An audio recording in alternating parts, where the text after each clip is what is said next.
Antes dele, um livro custava o preço de uma casa. Depois dele, o conhecimento se multiplicou mais rápido do que qualquer império conseguiu controlar. Esta é a história de um ourives falido, endividado, que morreu sem receber crédito público pela invenção que mudou o rumo da civilização. E a revelação mais perturbadora não é sobre a máquina que ele criou, é sobre o rosto que ninguém sabe, de verdade, como era o dele. No início do século XV, Mainz era uma cidade próspera às margens do rio Reno, ponto de comércio entre mercadores, ourives e a poderosa igreja. A cidade vivia sob domínio de famílias patrícias, que controlavam a cunhagem de moeda e os ofícios com metais preciosos. Foi nesse ambiente, entre disputas políticas e conhecimento técnico de metalurgia, que nasceu, por volta de 1400, Johannes Gensfleisch zur Leyden, mais tarde conhecido pelo sobrenome da casa de sua família, Gutenberg. O pai de Gutenberg pertencia a uma linhagem ligada à Casa da Moeda do Arcebispado, o que aproximou o menino do trabalho com metais, ligas e instrumentos de precisão. Não existem registros detalhados sobre sua infância, historiadores reconstroem esse período a partir de documentos indiretos, como registros de impostos e disputas de família. O que se sabe é que essa proximidade com a ourivesaria seria decisiva, décadas depois, para a técnica que ele desenvolveria em segredo. No final da década de 1420, conflitos entre famílias patrícias e as corporações de artesãos forçaram parte da elite de Mainz ao exílio. Gutenberg deixou a cidade natal e se estabeleceu em Estrasburgo, então um importante centro comercial e religioso do Sacro Império. Lá, ele passou a viver como artesão independente, longe da proteção da família, sustentando-se com pequenos ofícios ligados à metalurgia e à joalheria. Em Estrasburgo, Gutenberg se associou a investidores para produzir espelhos de peregrinação, vendidos a multidões que visitavam relíquias em Aachen. Mas um processo judicial de 1439, movido pelos herdeiros de um dos sócios, revela algo mais. Os documentos do tribunal mencionam compras de chumbo, uma prensa e uma arte secreta que ele se recusava a explicar. Esse processo é hoje uma das primeiras provas escritas de que Gutenberg já experimentava, em segredo, uma tecnologia de impressão. O negócio de espelhos e outros projetos deixaram Gutenberg com dívidas crescentes, e por volta de 1444 ele desaparece dos registros de Estrasburgo. Historiadores estimam que, sem recursos e sem sócios dispostos a continuar financiando suas experiências, ele tenha retornado a Mainz por volta de 1448. Foi ali, já em situação financeira frágil, que buscou uma nova chance para transformar suas ideias sobre tipos móveis em um negócio real.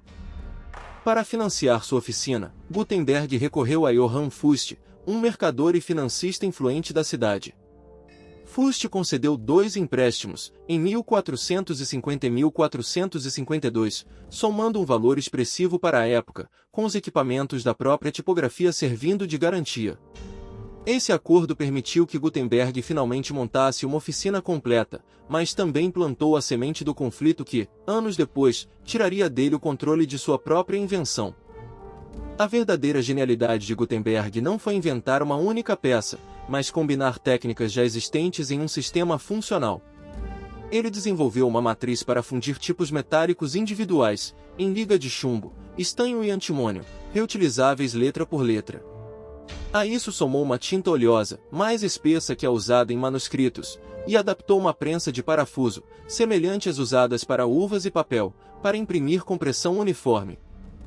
Por volta de 1452, a oficina começou o maior projeto de sua história, uma Bíblia impressa em 42 linhas por coluna, imitando a estética refinada dos manuscritos religiosos mais caros.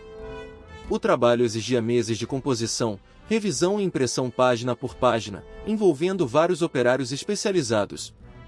Concluída por volta de 1455, essa Bíblia se tornou o primeiro grande livro impresso do Ocidente com tipos móveis metálicos. Estima-se que cerca de 180 exemplares tenham sido produzidos, a maioria em papel e alguns em pergaminho, um volume impressionante para os padrões da época. Cada exemplar tinha centenas de páginas, organizadas em 2 volumes, com espaço deixado para iluminuras pintadas à mão posteriormente. Era, ao mesmo tempo, uma obra de fé e uma demonstração técnica sem precedentes na Europa. Mas, enquanto a Bíblia estava quase concluída, a relação com Johann Fuchs se rompeu. Em 1455, Fuchs processou Gutenberg exigindo a devolução dos empréstimos e dos juros acumulados. O caso ficou registrado no chamado Instrumento Notarial de Asperger, um documento jurídico que sobreviveu até hoje e é uma das provas mais diretas de como o projeto foi financiado e de como terminou em disputa. Gutenberg perdeu o processo.